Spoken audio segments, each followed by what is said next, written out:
Vou falar com vocês hoje sobre algumas coisas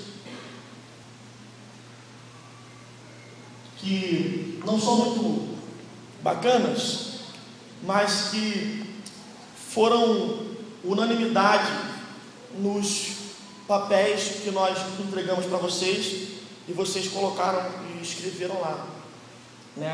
As demandas das suas famílias, as dúvidas que vocês tinham em relação ao tema, e foi uma unanimidade os conflitos familiares.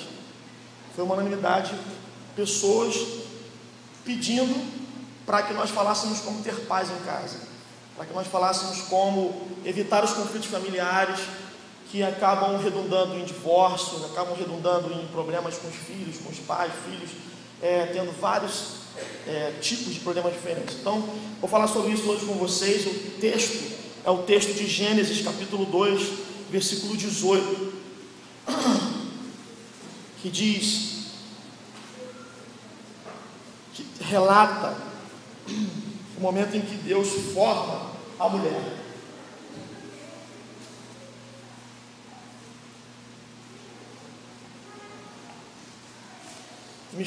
Pastor Michel, na semana passada, tratou do tema do papel da mulher no casamento, tá bom?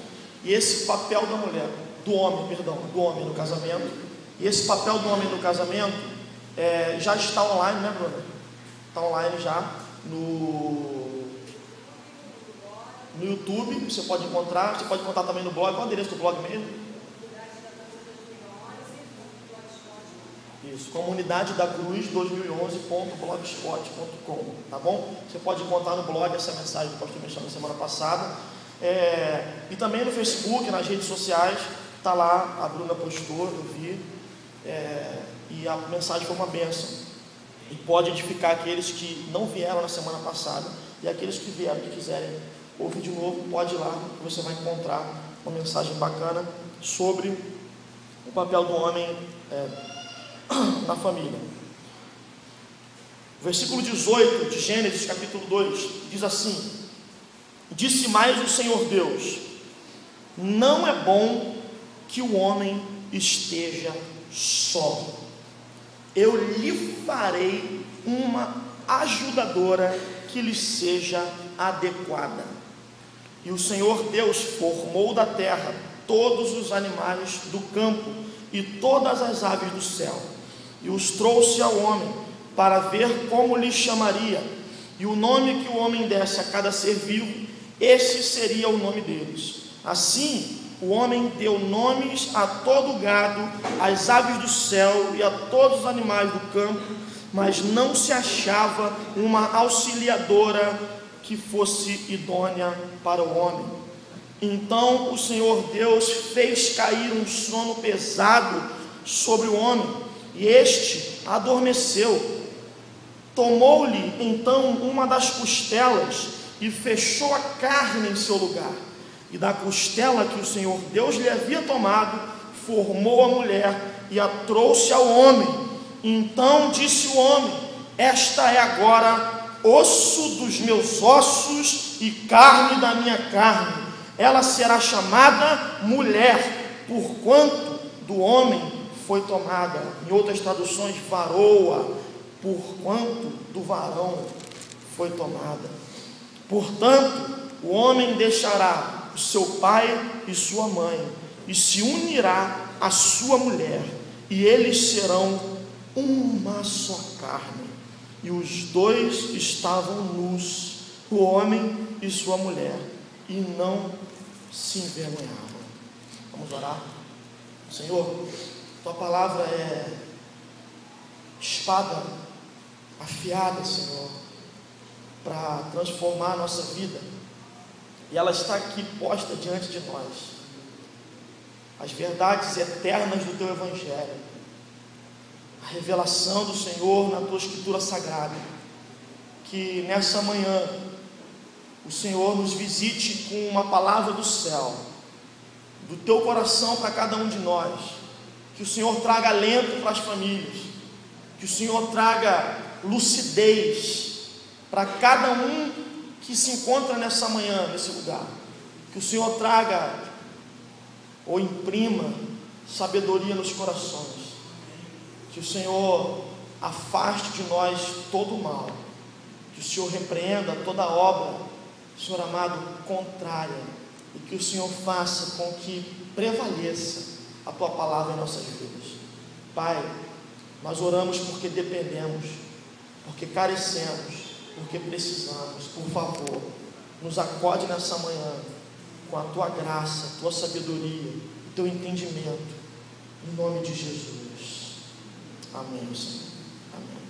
Meus irmãos, o texto é clássico, fala do momento em que Deus criou a mulher, e é um texto clássico, polêmico sim, e um texto elucidante também. Antes de entrarmos na mensagem ou nos princípios do texto, eu quero falar com vocês de algumas estatísticas que eu levantei nos últimos dias. Essas estatísticas, eu vou ler com vocês, prestem atenção. Elas dizem respeito a conflitos no casamento, conflitos em casa como família e até mesmo a divórcios, tá? São estatísticas, algumas do IBGE no Brasil e algumas de fonte dos Estados Unidos, que eu estou trazendo para vocês hoje. Olha só.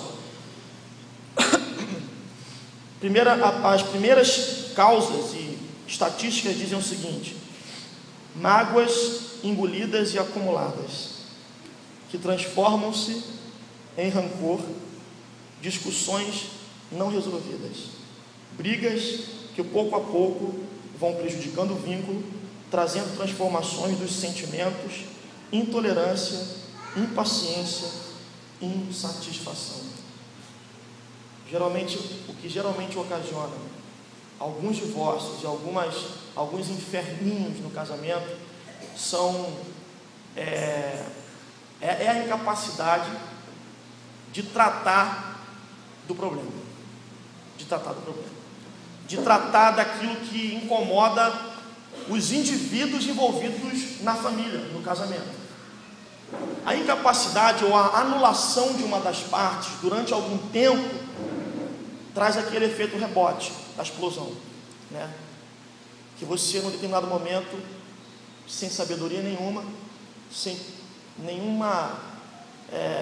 cuidado, se despeja tudo que você está guardando 20 anos, 5 anos, 1 ano de mágoa, você joga tudo lá. E isso vai trazer problemas emocionais, vai ferir a pessoa emocionalmente, fazer com que a pessoa faça o quê? Pense na desistência daquela relação, seja com o marido, seja com a esposa, seja com o filho. Amém? Primeira causa, primeira coisa. Segundo apontado é o término do amor. O término do amor. Esse aqui, eu vou falar depois, é um dos grandes causadores do divórcio. As pessoas falam: eu não amo mais. Não amo mais. Perda do amor, esfriamento sexual, brigas constantes, interferência dos sogros, falta de dedicação ao casamento e tantos outros que propiciam um desajuste conjugal. Então a perda do amor é o segundo maior fator. Existem alguns fatores psicológicos também que determinam separações, brigas, conflitos dentro do casamento. Um deles é a escolha do cônjuge. Olha que interessante isso. Eu vi numa pesquisa e fiquei pensando: caramba, os caras já entenderam fatores psicológicos que podem prejudicar um relacionamento, uma casa, dentro de uma casa, de uma família, de um casamento. Às vezes, pasmem, as estatísticas dizem que às vezes uma pessoa, depois de 5, 3, 4, 5, 6, 7 anos de casado, dentro do consciente ou inconsciente dela, ela continua, ela tem uma vozinha dizendo para ela assim: olha, você escolheu errado, você escolheu errado, você escolheu errado, essa não era para ser a pessoa que ia te acompanhar durante todos os dias da sua vida. E aí isso vai trazendo um certo desconforto, e brigas ocasionalmente acontecem exatamente porque os cônjuges acham que não escolheram a pessoa correta. Não escolheram a pessoa correta. Isso é um dado, um dos fatores psicológicos do divórcio e das brigas no casamento. Segundo, é o amadurecimento desigual do casal. Só estou trazendo dados para vocês hoje. O amadurecimento desigual do casal. As mudanças naturais que ocorrem em cada pessoa ao longo da vida podem gerar nos parceiros de casamento diferenças que se tornam difíceis de conciliar. Você casou com uma pessoa, né? Se ela amadurecer demais, psicologicamente falando, você vai ter um problema. Se você amadurecer demais, psicologicamente falando, vocês vão ter um problema. Só que os dados dizem que geralmente, nesse caso, as pessoas costumam lutar para que o cônjuge alcance um nível de amadurecimento psicológico também maior. Terceira causa psicológica, decadência dos aspectos saudáveis do casamento. Isso aqui é importante pra caramba, gente. Decadência dos aspectos saudáveis do casamento. Sabe o que é isso? É quando você anseia por chegar em casa, porque sabe que vai encontrar naquele lar um lugar que é terapia para sua alma. Sabe? O teu lar te faz bem. O teu relacionamento com a tua esposa, com o teu marido te faz bem. Você começa a notar que alguns problemas podem ser ignorados pela força terapêutica da relação que você tem com a sua esposa, com o seu marido, com seus filhos. Sabe? Aquele pai que chega cansado de noite e o filho espera ele com um abraço. Ele passou o dia ansiando por aquele abraço. Quando se perde essa relação terapêutica saudável dentro do casamento, existe um problema enorme acontecendo, dizem as estatísticas. Outra questão psicológica, as ilusões sobre o divórcio. Isso aqui, batata, ilusões sobre o divórcio. Pessoas que acreditam que vão ser mais felizes, ou que vão poder viver o sonho, sabe, de uma noite de verão, porque vão se livrar da mala do seu cônjuge e da mala da sua família.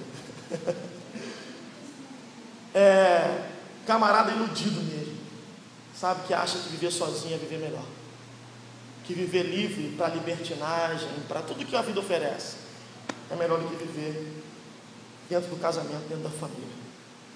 São as ilusões do divórcio. Segunda grande causa, meus irmãos, depois da causa psicológica, os padrões de comportamento que são presentes durante o casamento, como por exemplo, abuso de álcool, problemas sexuais, agressão física, são outras causas constantes de divórcios. Terceira coisa, as indisposições às mudanças. As mudanças. Olha que interessante que o texto diz: tal atitude de indisposição às mudanças cria fortes resistências. O cônjuge não muda e começa a cobrar mudanças no outro, acentua os defeitos e minimiza as qualidades.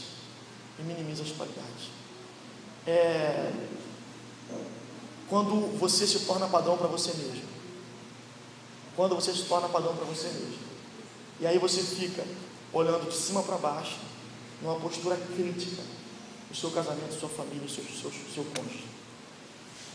Essas são algumas das principais causas de conflitos e divórcios no Brasil, tá bom? Aí tem aqui um número de 1 a 10, que é uma rapidinha que eu vou falar com vocês. Primeiro, infidelidade. Na meia-idade, 40 a 60 anos mais ou menos, 60% dos homens e 40% das mulheres, são estatísticas, meus irmãos, não sou eu que estou falando, tiveram pelo menos um encontro extraconjugal, segundo os sites americanos. Segunda, vícios, drogas, bebidas, jogos, vícios sexuais, são fatores extremos para os conflitos nos casamentos e nas famílias. Terceiro, problemas financeiros. Só Jesus na causa. Só Jesus na causa. Quarto, incompatibilidade de gênios, marcada pela arrogância e pelo egoísmo. Quando os dois são arrogantes, para reconhecer que podem estar errados. Sexto, fim dos sonhos em comum. Quando você deixa de sonhar o que o outro sonha. Quando os sonhos do outro não são mais os teus sonhos. Enfraquece a relação. 7, necessidades emocionais não satisfeitas. Quando você coloca todas as suas expectativas no seu cônjuge emocionais, e ele tem que resolver a sua vida emocional. E aí você está insatisfeito, porque você emocionalmente é perturbado, e você acha que é o seu marido ou a sua esposa que tem que resolver isso, ou até mesmo seus filhos. É um erro enorme. 8, rotina, mesmice, mornidão, sempre a mesma coisa. 9, os ciúmes doentios. E 10, os filhos, especialmente quando são filhos de algum outro relacionamento. Esses são os maiores causadores dos divórcios no Brasil. Mas, graças a Deus, porque nós temos a sua palavra. Amém, meus irmãos? Você pode dizer amém para isso? Amém. Graças a Deus, porque temos a palavra do Senhor Jesus. Texto de Gênesis, no capítulo 1, 2, 3, declara a criação de Deus e a forma como Deus criou o ser humano. E uma coisa necessária a gente tem em mente nessa manhã. Deus criou o homem numa relação moral com ele. Moral, entenda. Numa relação de aliança com ele. O que é uma aliança? Biblicamente falando, é quando um Senhor soberano, poderoso, faz um trato com o seu vassalo, que somos nós, com seus escravos, seus filhos, que somos nós. E esse trato nunca vai ser descumprido por ele, nunca. E é necessário que o cumpramos com todas as nossas forças. Deus criou o homem numa relação de pacto, de aliança com Deus. E isso implica direitos e deveres. Somos seres aliançados. Amém? Olha só. Antes de qualquer princípio de família, você precisa acreditar nisso. Você não pode querer ser cristão e querer ter uma família abençoada se você não entende e não crê que a sua vida está numa relação moral com Deus. Ou seja, que você tem deveres a cumprir, que você tem um padrão moral de relação com Deus, embora ele tenha sido quebrado. E o texto relata isso, que essa aliança foi quebrada e que ela só é possível por meio da graça, a nova aliança, o novo caminho. Só um resumo que eu queria fazer. Primeiro princípio do texto: disse mais o Senhor Deus, não é bom que o homem esteja só. Uma vez eu ouvi uma mensagem do pastor Ed Renekiewicz, já falei isso aqui, mas tem pessoas que não estavam, então vou falar de novo, onde ele falava o seguinte: se esse texto não estivesse na Bíblia, e se esse texto fosse o texto declarado por algum profeta, eu não acreditaria nele. Se fosse, por exemplo, e Isaías então disse, não é bom que o homem esteja só, ou e Jeremias então disse, não é bom que o homem esteja só, já era suficiente para eu não crer, para eu colocar para fora. Ele disse, é bombástico dizer isso, né? Mas ele disse o seguinte: como foi Deus que disse, não há saída para nós, a não ser crer que Deus criou o homem, andava com o homem, se relacionava com o homem, falava com o homem, deu a criação inteira nas mãos do homem e disse que o homem estava só.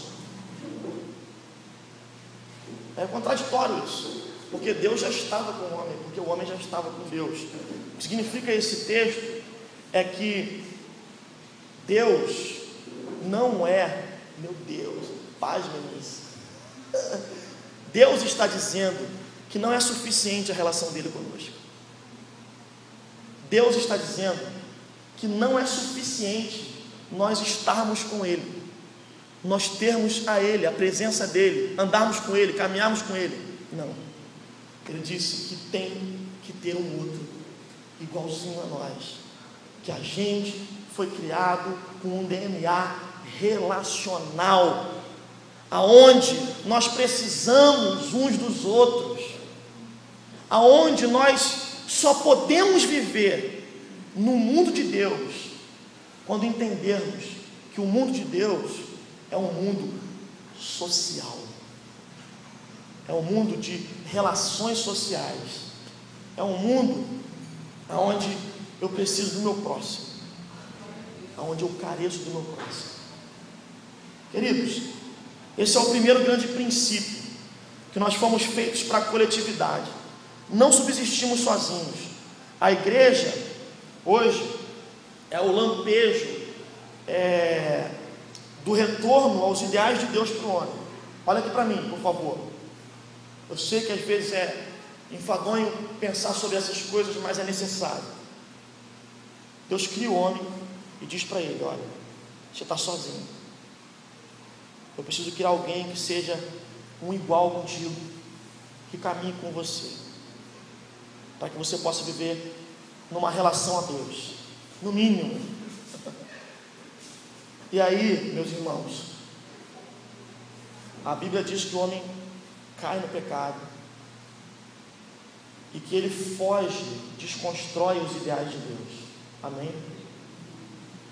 Então, a nossa vida aqui, em conjunto como igreja, ela é um lampejo daquilo que nós viveremos na eternidade. Uma comunidade perfeita. Uma comunidade perfeita. Uma comunidade baseada no amor, baseada no fato de que nós fomos criados para viver em comunidade. Então não existe família sem a compreensão de que nós fomos criados para viver em coletividade. Para viver em coletividade. E por isso é tão importante a gente compreender isso. O texto continua dizendo o seguinte: que ele vai fazer uma auxiliadora que lhe seja idônea. Então a primeira e mais básica expressão da coletividade é a relação homem e mulher. Relação homem e mulher, seguida dos filhos da família. Então olha aqui para mim. Deus criou um núcleo básico e simples para criar todo mundo. Esse núcleo foi um homem e uma mulher. Um homem e uma mulher.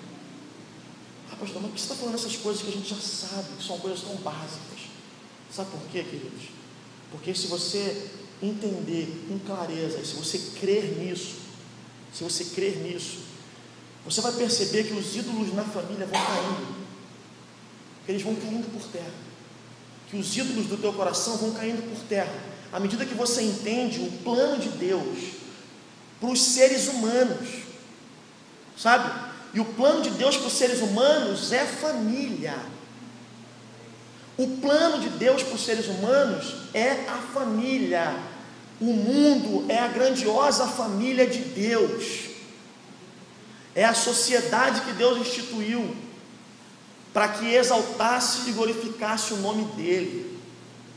Por isso nós somos, é interessante isso, que nós expressamos a glória e a majestade de Deus muito mais no relacionamento do que sozinhos. Então, nessa manhã, o Espírito Santo está convidando a você a entender a importância da relação, a entender a missão da família, a entender o propósito dele para a sua vida.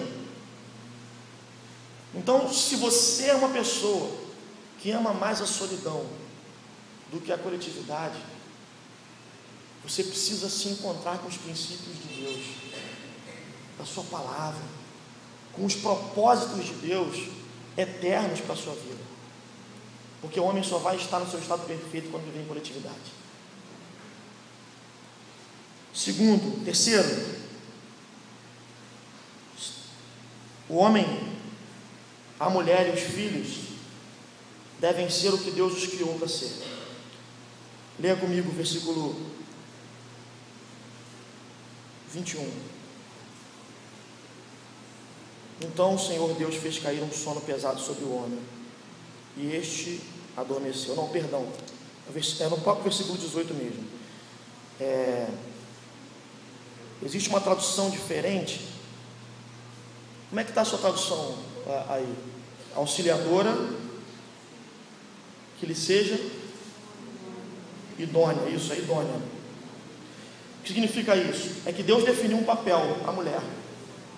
Deus definiu um papel para a mulher. Deus definiu um papel para o homem. Deus definiu um papel para os filhos. Deus definiu um papel para a família. Para cada um que faz parte da família. Olha aqui para mim, isso é importante para caramba. Talvez isso aqui resolva 90% dos seus problemas. Quem define os papéis dentro da família é o Senhor. Vou repetir para você: quem define os papéis dentro da família é o Senhor. Não é quem ganha mais, não é quem tem mais recursos, não é a capacidade intelectual de um ou de outro, não é a capacidade de fazer manha do seu filho que deve definir os papéis dentro da sua casa. Sabe? Está tudo distorcido. Se o filho faz manha, quem manda é ele, porque você cede a tudo que ele fala. Se você ganha mais do que o seu marido, você que manda, porque o seu marido é um fracassado. Sabe? Se o seu marido é mais inteligente que você, ele fala: quem manda sou eu, porque eu sou mais inteligente. Queridos, Deus definiu o papel do homem, o papel da mulher, o papel dos filhos. Se você viver esses papéis conforme a vontade de Deus, 90% dos seus problemas familiares vão acabar. A Bíblia relata os papéis. Você deve conhecê-los e resgatá-los na sua vida. A compreensão e a aceitação dos papéis elimina praticamente por completo os conflitos na família. Essa indefinição mata a família. Sabe? Esse anseio por ser o que o outro deve ser mata a família. Destrói casas, destrói relacionamentos, destrói o relacionamento seu com seu filho, com seu pai. Sabe? Quando o filho cresce e fica mais forte, ele quer mandar no pai, porque já pode bater no pai. Sabe? Porque o pai não tem mais força para mandar no seu filho, né? E aí, onde é que está o respeito? Onde é que está a crença de que ele é seu pai, e ponto final? De que ela é sua mãe, e ponto final? E a sua submissão não é porque ela é mais forte, ou mais rico, ou mais pobre. É porque esse é o papel que Deus te deu para desempenhar na sua família. Então, quanto mais a família conhece o papel, cada um conhece o seu papel, e quanto mais cada um se dedica a viver o seu papel na família, menos conflitos vão haver no casamento, menos problemas vão haver dentro de cada família. De cada família. Versículo 21. Então o Senhor Deus fez cair um sono pesado sobre o homem, e este adormeceu. Tomou-lhe então uma das costelas e fechou a carne em seu lugar. E da costela que o Senhor Deus lhe havia tomado, formou a mulher e a trouxe ao homem. Então disse o homem: esta é agora osso dos meus ossos, carne da minha carne. Ela será chamada varoa, porquanto do varão foi tomada. Estatísticas dizem que a falta de amor, ou a morte do amor no casamento, é o pior, o erro mais grave, o acontecimento mais grave para ocasionar um divórcio, para ocasionar conflitos e problemas. Grande parte desse problema vem da nossa moderna concepção de amor. Nós achamos que amor é... Eu vou ler para você aqui a definição clássica de amor, as definições clássicas de amor que eu li no texto. Olha só: é paixão. Primeira palavra que define paixão,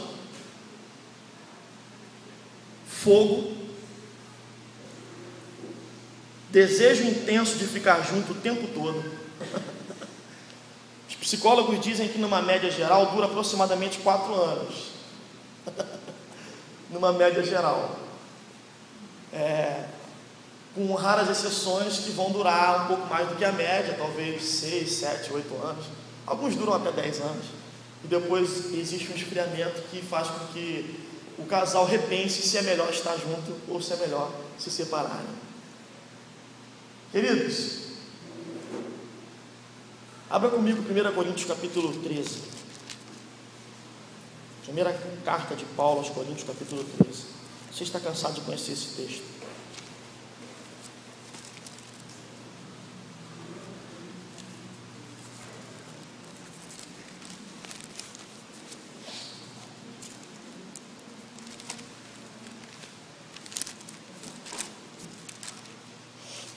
Capítulo 13.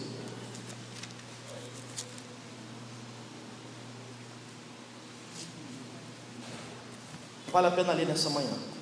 Versículo 1 diz assim: mesmo que eu falasse a língua dos homens e dos anjos, mas não tivesse amor, seria como o metal que soa ou como o prato que retine. Mesmo que eu tivesse o dom de profecia e conhecesse todos os mistérios, tivesse todo o conhecimento, e mesmo que tivesse fé suficiente para mover montanhas, mas não tiver amor, eu nada seria. E mesmo que eu distribuísse todos os meus bens para o sustento dos pobres, e entregasse meu corpo para ser queimado, mas não tiver amor, nada disso teria benefício algum. Agora Paulo vai definir o que é o amor biblicamente falando. O amor é paciente. Tudo que exige paciência é aquilo que, de certa forma, a gente quer que seja transformado, ou a gente quer que mude. Dentro de um relacionamento, você só precisa ser paciente porque você está esperando que alguma coisa aconteça, uma transformação, uma mudança, uma atitude diferente. Então, já prefigura insatisfação. Olha aqui para mim. Amor, ou a paciência do amor, já prefigura um certo nível de insatisfação em qualquer tipo de relacionamento. Tá bom? Então olha aqui para mim, nos seus relacionamentos você vai ficar insatisfeito. Isso para a família, isso para fora da família. Você vai ficar insatisfeito. Amém? O amor é benigno, procura o bem do outro. Então olha aqui para mim. Você é crente, meu irmão, minha irmã. Foi chamado para amar. E o primeiro lugar onde você deve exercer esse amor é na sua família. Então, por favor, seja benigno com seu cônjuge, com seus filhos, sabe?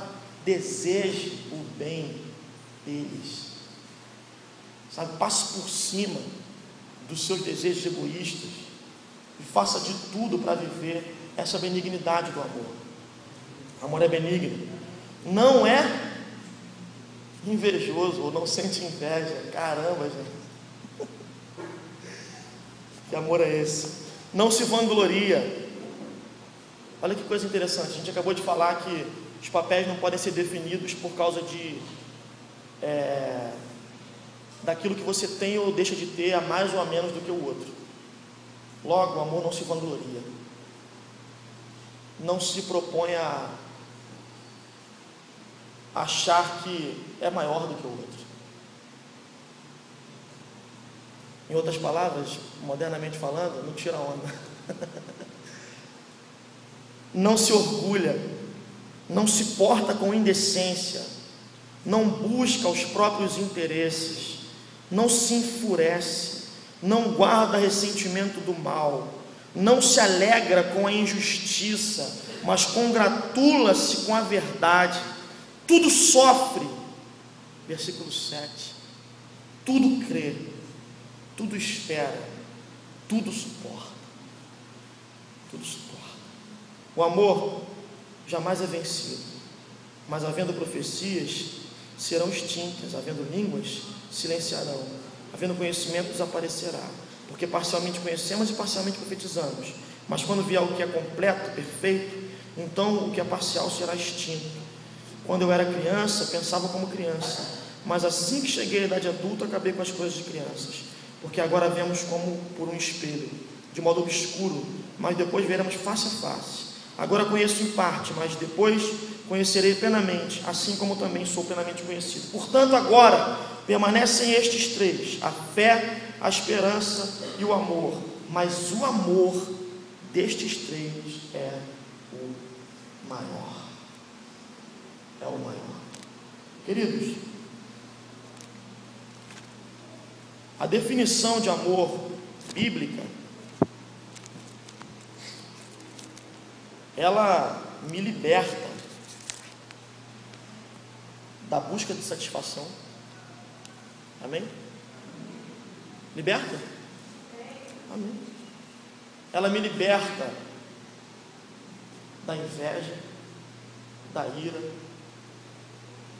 da soberba, do orgulho. Ela me liberta da disputa de papéis. Esse amor bíblico me liberta de todas as carências, ou quase todas as carências, que uma família tem. Amém? Mas vai muito para além disso, porque quem ama desse jeito? Você acha que eu não ia perguntar isso? Quem tem a capacidade de amar desse jeito?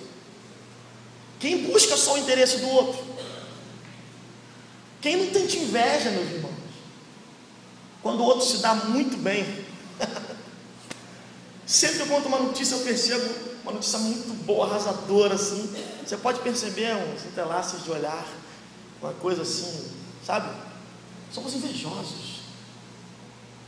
Quem, meus irmãos, consegue viver na sua vida um amor que é tão extraordinário como o amor bíblico, sabe? Que é incondicional.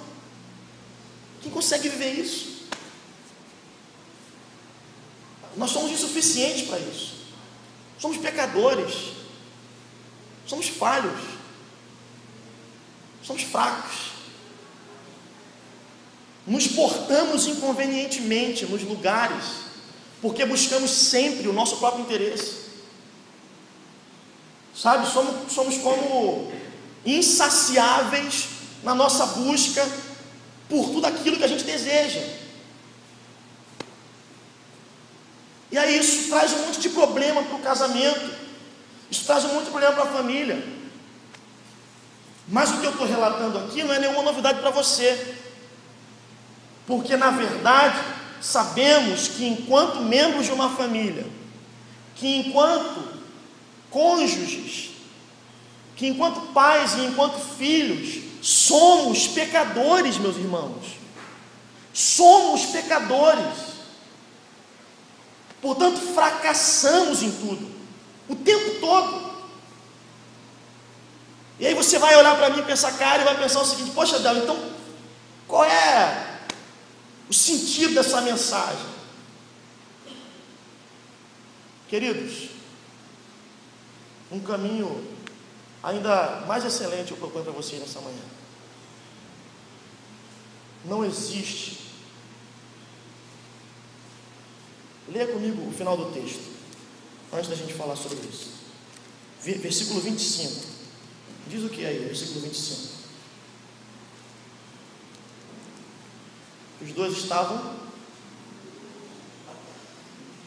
nus. Amém? Os dois estavam nus. O homem e sua mulher. E não se envergonhavam. A Bíblia tem a preocupação de colocar isso aqui, para mim e para você. O Espírito Santo tem a preocupação de aviltar isso no nosso coração nessa manhã. Que o homem e a mulher estavam nus, mas não se envergonhavam. Queridos, Qual foi a primeira coisa que aconteceu depois que Adão e Eva caíram? Com eles. O que eles fizeram? Se esconderam de Deus e um do outro. Por quê? Porque se viram nus. Porque o nu se tornou feio, abominável. Não foi? E como é que Deus restaurou essa união? Cozendo roupa. Como é que ele fez essa roupa? Matando um animal. Vida pela vida. Sacrifício. O que te lembra isso, meu irmão? Graça. Guarda essa palavra, pelo amor de Deus. Só existe família no mundo de pecado se as relações forem banhadas pela graça de Deus. Meu irmão, minha irmã, o crente tem que ser alguém que é perdoador, que é gracioso, que é misericordioso. Ninguém ama como a Bíblia diz para a gente amar. Ninguém consegue alcançar os padrões bíblicos que Deus demonstra para nós, que é o desejo do coração de Deus para a nossa vida. Portanto, você, meu irmão, minha irmã, carece de graça dentro do relacionamento, dentro do seu casamento. Seus filhos precisam de você, que você seja um pai gracioso, uma mãe graciosa. Seu cônjuge precisa disso, querido, querida, por favor. Se você não ouviu nada nessa manhã, escute isso, pelo amor de Deus. Seja gracioso dentro do seu casamento. Sabe? Aprenda a perdoar. Aprenda a ter misericórdia. Aprenda a viver uma vida de sacrifício, na qual você olha para o outro e fala: estou profundamente insatisfeito, mas creio na graça, creio na misericórdia, creio no amor, creio na bondade, creio e vou insistir nesse relacionamento, porque eu acredito que eu devo perdoar 70 vezes 7, 1000 vezes 70, quantas vezes você quiser e você pensar, meu irmão, minha irmã. A nossa vida, e o grande segredo do relacionamento é a graça. É a graça. Se nós não formos graciosos, não venceremos. Não venceremos. Dentro do casamento existe uma coisa que afeta muito a paz. O que é? O que afeta a paz, pastor Dela? É a ofensa. É a ofensa. Quando nos sentimos ofendidos dentro do relacionamento, seja por que cargas d'água for, isso arranca a paz. Isso arranca a paz. Na nossa relação com Deus, ofendemos a Ele, porque somos pecadores. O que Deus ensina para a gente? Como reconstruir uma relação aonde uma parte foi profundamente ofendida, sendo para com eles gracioso. Deus foi extremamente gracioso para com a minha e a sua vida, meu irmão, minha irmã. Tem um texto que diz que o Senhor cobrou a dívida do seu vassalo e o seu vassalo não tinha como pagar. E era uma dívida enorme. O cara devia 50 mil euros para ele. E ele perdoou a dívida. Perdoou a dívida. A dívida merecia cadeia, mas ele perdoou. E aí esse camarada sai, ele implora perdão e é perdoado. Aí sai dali, parafraseando totalmente o texto, e encontra-se com o seu servo do servo. E a Bíblia diz que nesse encontro do servo com o servo, ele cobra o servo dele. Você tem que me pagar a tua dívida, está me devendo. E ele fala: caramba, cara, minha casa está com problema, minha mulher está com problema, não estou conseguindo pagar, estou enrolado, eu sou uma pessoa honesta, mas estou com problema. Eu vou te pagar, espera um pouco, me perdoa essa dívida aí, vamos conversar. O camarada falou: pega lá os verdugos, chama ele, vamos colocar esse cara na cadeia, vamos chicotear ele, vamos colocar na cadeia, esse safado tem que me pagar. Aí o senhor daquele homem sabe do caso. E aí, meus irmãos, a disparidade do amor de Deus e da nossa incapacidade de amar, da graça de Deus e a nossa incapacidade de ser graciosos. Deus diz que volta atrás, disse para aquele homem, e faz a mesma coisa que ele fez com o servo dele, justamente porque ele não conseguiu ser gracioso assim. Enquanto o Senhor foi gracioso, do chão até aqui, ó. Meus irmãos, ofendemos a Deus com a nossa vida. Só o fato de nascermos ofende a Deus a tal ponto de merecermos o inferno. E Ele nos perdoa, nos justifica, que é muito maior do que perdoar, nos faz completamente inocentes, na condição de justos, de nunca termos errado, relaciona-se de novo com a gente e promete vida eterna, promete salvação, promete retorno e busca na nossa vida.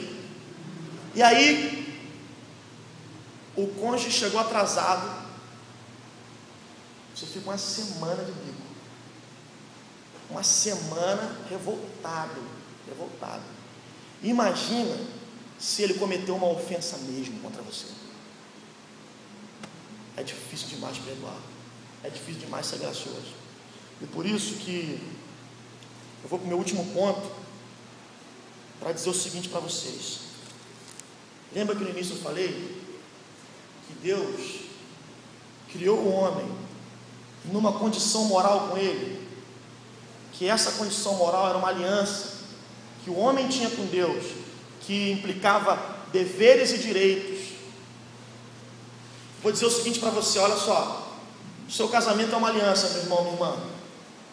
Você tem uma aliança com a sua mulher, você tem uma aliança com os seus filhos. Mulheres, vocês têm uma aliança com os seus maridos. Solteiros aqui presentes, se vocês casarem, vocês estão entrando numa aliança com a pessoa que vocês casarem. É um pacto, meus irmãos, que não pode ser quebrado. Sabe por quê? Porque não é um pacto com você e com a pessoa que você está casando, mas é um pacto com Deus. É um pacto de vocês dois com Deus, diz a palavra do Senhor. Então, quando você casa, você está construindo uma relação de pacto com Deus sobre a sua casa, sobre a sua família.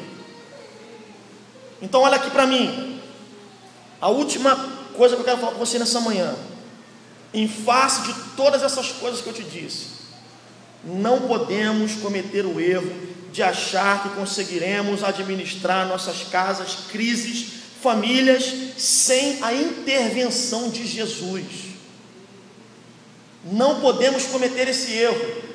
Não adianta a gente tentar moralmente ser bom, moralmente alcançar todo esse padrão, moralmente tentar, amar o outro apenas. Essa tentativa tem que ser uma tentativa junto com Deus. Você tem que convidar Ele para isso. Você tem que chamar Ele para a sua casa, chamar Ele para o seu relacionamento. O que é isso, meu irmão, minha irmã? É confrontar-nos uns aos outros com a palavra de Deus, com a verdade do Evangelho. É termos um ambiente familiar de oração. Lembram-se do casamento de Caná da Galileia? Qual foi a primeira coisa que o casal fez? Convidou Jesus para ir para o casamento. Um casamento feliz é um casamento onde você convida Jesus para entrar, onde você convida Jesus para entrar na sua família, na sua casa. Então só existe vitória no relacionamento em Deus, em Deus. Um escritor do século passado, numa certa ocasião, disse o seguinte à sua esposa: minha querida, quando amo mais a Deus, mais amo você, da maneira como você deve ser amada. Quanto mais nos aproximamos de Deus, mais nos aproximamos do nosso cônjuge, da nossa família. Quanto mais você se afasta, o contrário também é válido, do seu cônjuge, perceba, mais você se afasta de Deus. Mais você se afasta de Deus. Diz o Salmo 127: se o Senhor não edificar o lar, em vão trabalham os que o edificam. Mantenha a sua casa regada pela comunhão, em torno da palavra, do Evangelho, em torno do sacrifício. Convide a graça de Deus para o seu lar, para a sua família, para a sua casa. Amém. Fique de pé, vamos orar.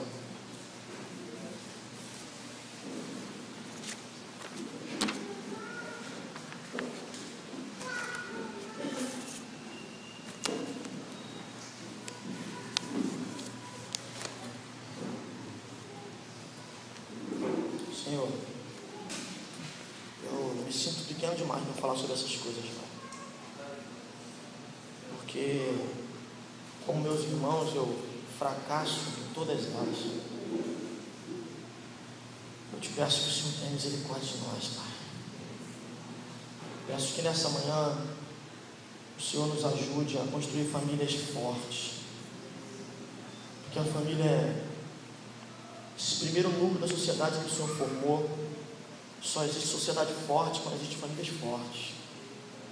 Só existe um bairro forte, vizinhança forte, quando as famílias são fortes, quando as famílias têm valores, quando as famílias respeitam, Senhor amado, as outras famílias, porque fazemos parte de uma família maior.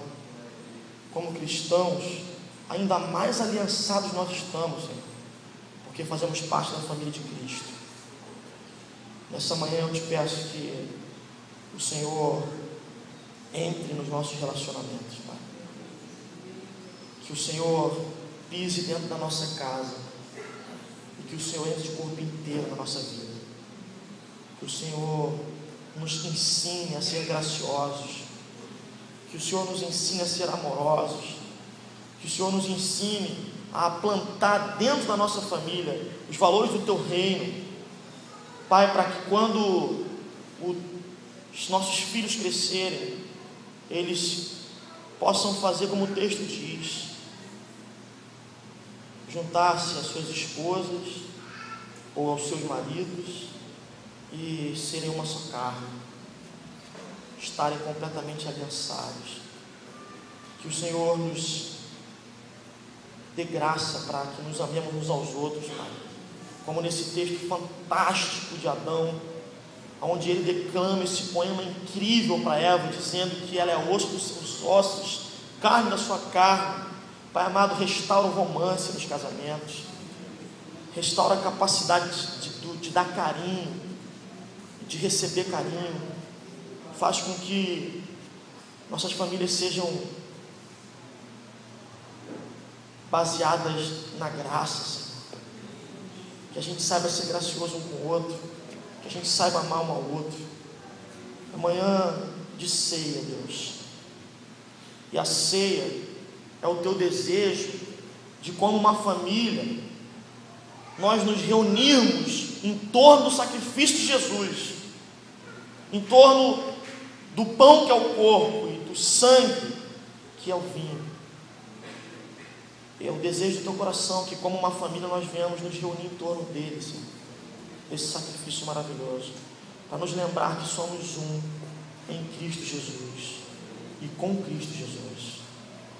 Que nessa manhã o Senhor implante os valores do Teu reino em nós e que saiamos daqui cobertos da Tua alegria, do Teu gozo e da Tua graça, Pai. Em nome de Jesus. Amém.